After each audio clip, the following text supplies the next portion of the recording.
Ang Ginoo manaa kaninyo. Manaa sa kanimo. Pagbasa gikan sa Santos nga Ebanghelyo sumala ni Lucas. Himayaw ikaw, Ginoo. Niadtong panahona sa nahuman na si Jesus og sulti, may usa ka Pariseo nga midapit kaniya sa pagpangaon. Busa miadto siya og nakigsalo kaniya. Natingala ang Pariseo sa pagkamatikod niya nga wala manghunaw si Jesus sa wala pa mukaon. Tungod niini miingon ang Ginoo kaniya, kamong mga Pariseo naghinlo sa gawas nga bahin sa tasa ug plato, apan sa sulod ninyo puno kamo sa panikas ug kadautan. Mga buang, dili ba ang Dios nga maoy nagbuhat sa gawas nga bahin mauusab ang nagbuhat sa sulod? Apan ihatag ang anaa sa inyong mga tasa ug plato ngadto sa mga kabus ug mamahinlo ang tanan alang kaninyo. Ang Ebanghelyo sa Ginoo. Dayon ikaw, O Kristo.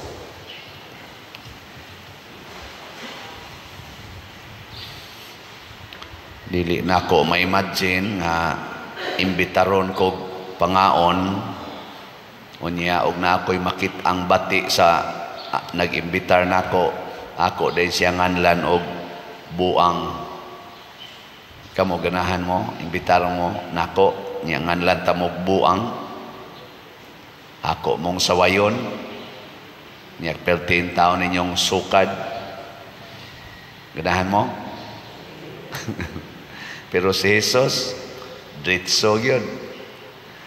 Nga naman, tungod kay si Jesus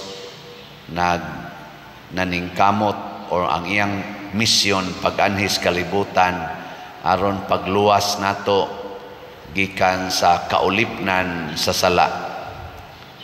Matod pa diri sa atong tubag sa Salmo, ang kalangitan nagasangyaw sa himaya sa Dios.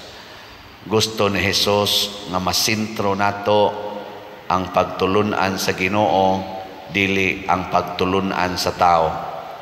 Kay kani manggong pagtulunan sa tao, mga igsuon, musangko ra gid ni sa pagsimba sa mga Diyos-Diyos. Matud pang San Pablo sa unang pagbasa, inyong gisalikway ang magbubuhat, yagasigi na umog simba sa mga binuhat. Kita ra bang mga Katoliko kanunay gitang iakyos nga nagsimba sa mga larawan, nagsimba sa mga binuhat sa tao o sa mga mananap nga nagkamang sa yuta. Mamanay kay si San Isidro Labrador nagkabaw. Simba na sad mo anang kabaw. Si San Roque nagdasag iro, simba sad mo anang iro. Niya kay si San Miguel Arcangel nagdaman sa giyawa, adi iya din gidungga mangyawa. Simba sad mo anang yawa. Kay ang inighikap kuno sa ribulto ni San Miguel Arcangel, ang yawa may masigihag hikap, ang agtang masyawa may masigig hikap, kay ito ang mas ubos. San Miguel to ang mababaw. Ang gipasabot niini ni San Pablo nga nagsimba sa mga binuhat, mao ang kanibang atong attitude nga mas gihigugma nato ang mga binuhat sa Ginoo kaysa Ginoo mismo. Ilingi imong tupad, inakinsa may imong gihigugma, ang Ginoo o ang binuhat sa Ginoo. Pangutan na.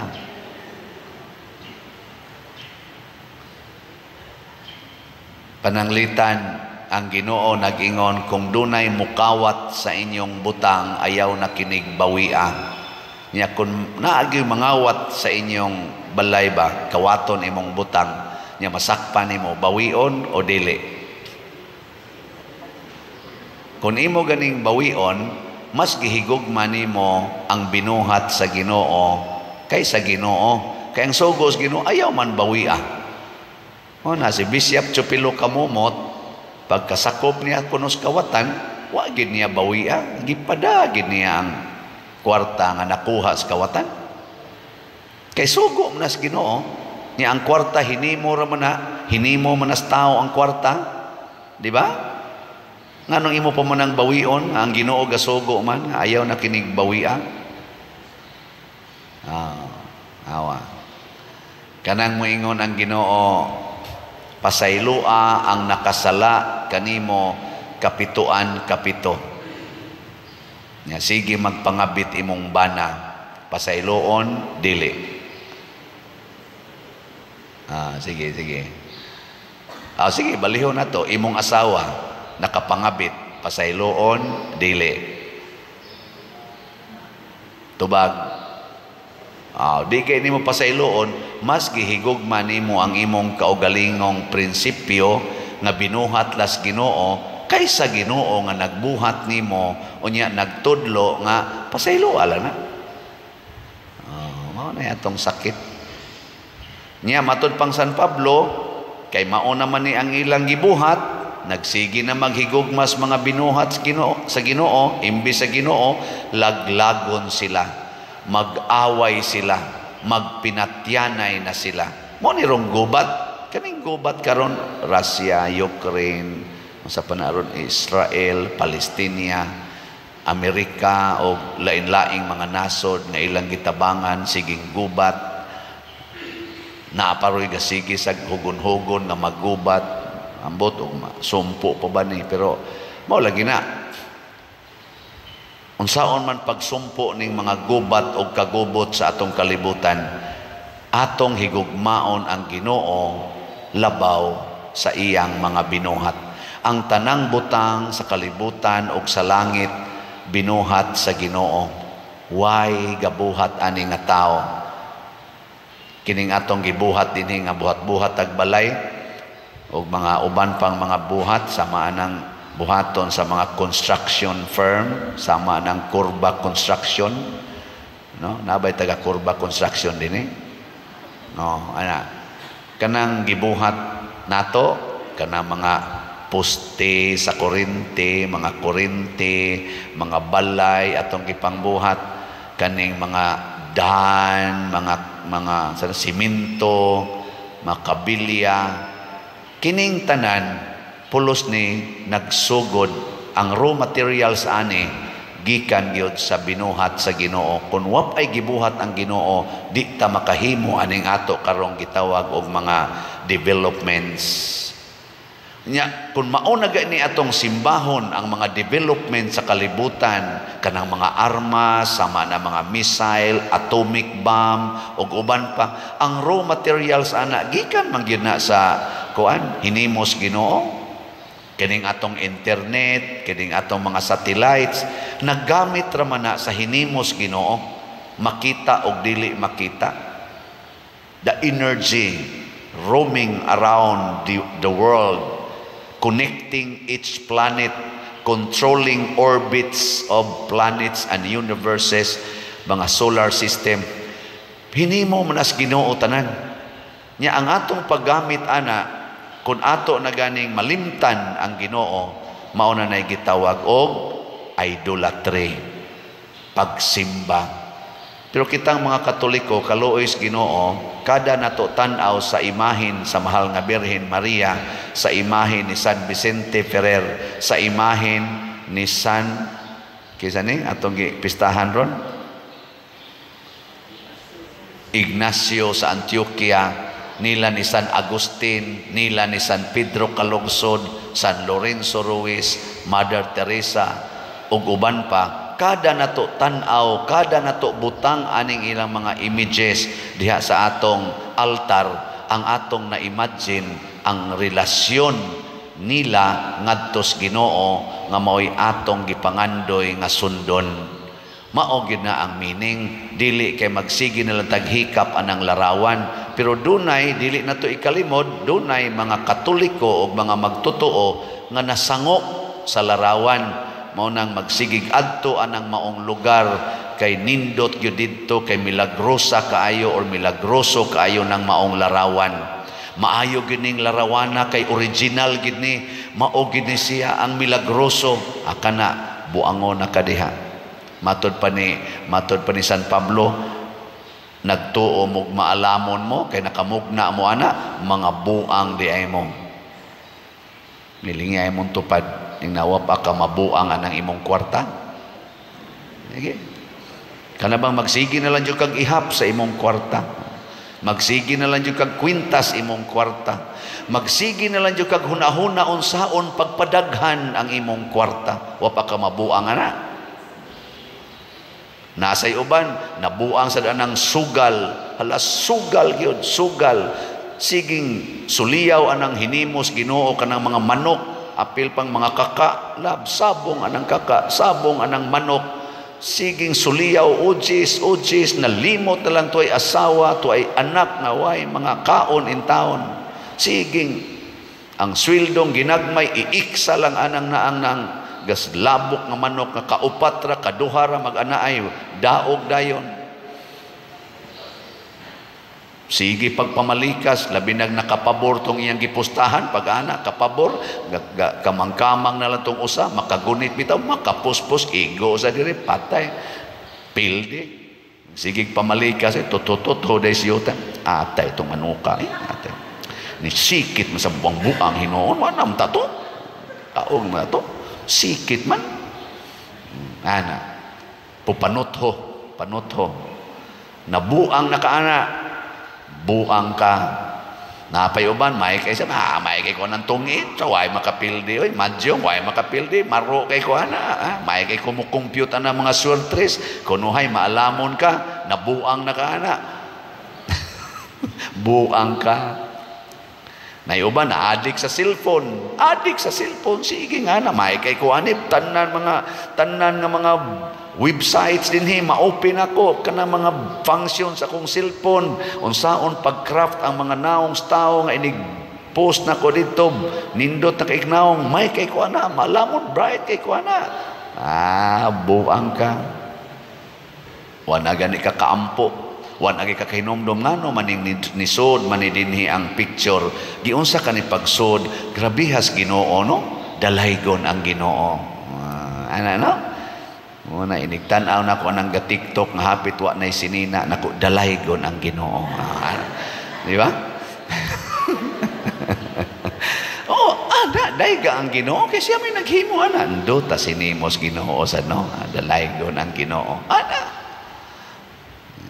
Kana imong tupad ko no bilingi ingna pasalamat ko sa Ginoo buhi pa ka. Sige ingna na imong tupad. Hinimo ra biya nas Ginoo. Nakasiguro kag ugma magkita pa mo ana. Way siguro nya nakapasalamat kas Ginoo nga buhi pa na. Basig ang imo ra jong gihigugma ang iya ra gyung kwarta tungod kay wa pa siya kabayad siyang utang.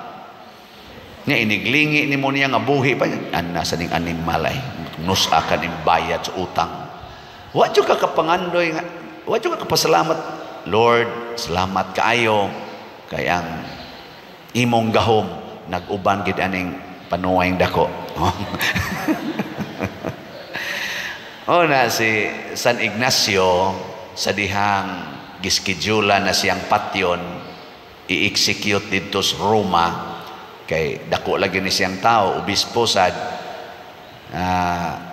naghimo siyang mga suwat 7 letters ang iyang gihimo sa lain-laing mga simbahan iyang gipasabot kinsa si Kristo unsay atong pagpakigrelasyon ni Kristo gani gi-highlight dinhi ang sentro sa iyang katong mga 7 letters niya mao ni ang iyang gisulti gilansang ako uban kang Kristo didto sa iyang cross busa dili na ako ang nabuhi kundili si Kristo na nga ania kanako nagkinabuhi ako diha sa pagtuo ko sa anak sa Dios nga nahigugma kanako ug nagpakamatay alang kanako. Iyang giilang ang Ginoo nagbuhat nato unya nahigugma nato ug nagpakamatay para nato. Saman, kahuna-huna mo na. Nadoko-doko lang. Bot lang pa din, tinuod ba na. Mao na siya ang tinuod nga kaalam.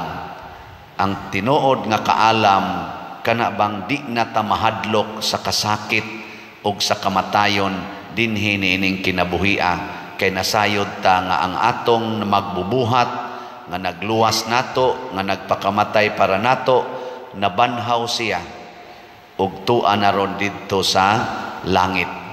Muna si Jesus diri sa atong ebanghelyo, iya dayong gisaway ang Pariseo, kay ang Pariseo nahigugma sa mga binuhat nilang balaod, binuhat sa tao nga balaod nga limpyuhan gyud ang mga tasa, manghunaw gyud maayo, the proper washing of hands, inigkaon unya unsaon paghanay ang mga pagkaon aron dili gid ta masakit.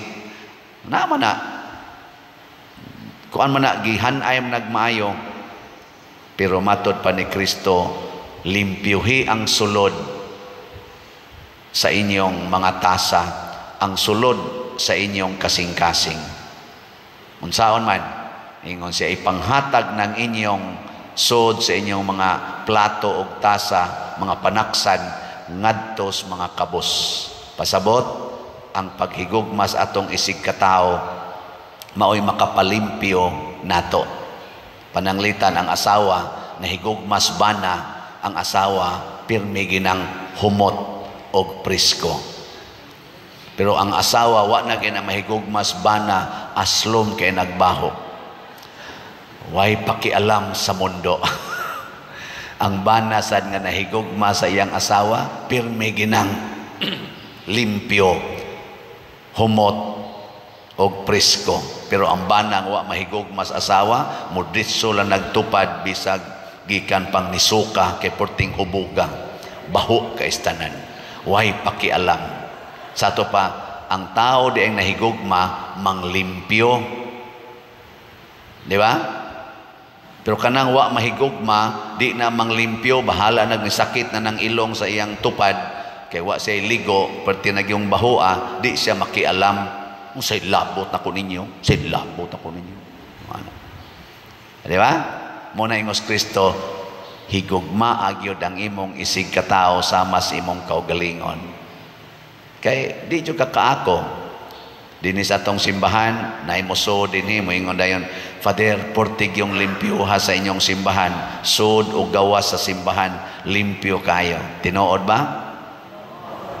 Ay kugulo-ulohi. Anya niingon dayon ko, ang nahigugma man mi sa simbahan, nahigugma sad mi sa muanhi sa simbahan sama ninyo. Muna kining ato din yung mga parish personnel, doon na ginitariya nga mga trabaho, area of responsibilities aron mapakita nga nahigugma ta sa simbahan ug nahigugma ta sa atong isig katao nga muanhi sa simbahan. Mao na siya. Natanawan na diha inyong bangko na abanay abog, nagani abog i-report dayon didto. Kay kutob sa mahimo na ningkamot gitang wa gid untay abog ang atong bangko inigdayong misa. Naatay in charge ana. Why abog? No bitang maguol ko inigsuod nako sa ubang simbahan nga pwede na kong suwatan sa kungan ang lingkuranan, makita tangan akong siyano, makita. Igari sa nako diri sa Kristi kani mga gamit nato sama na mga amplifiers, kana mga electric fans. Ako dayon nang tan-awon, sus, pwede nang masuwatan sa kungan. Ila din ang limpyuhan aron mapapas ang akungan. Di ba? Basta nahigugma mang limpyo.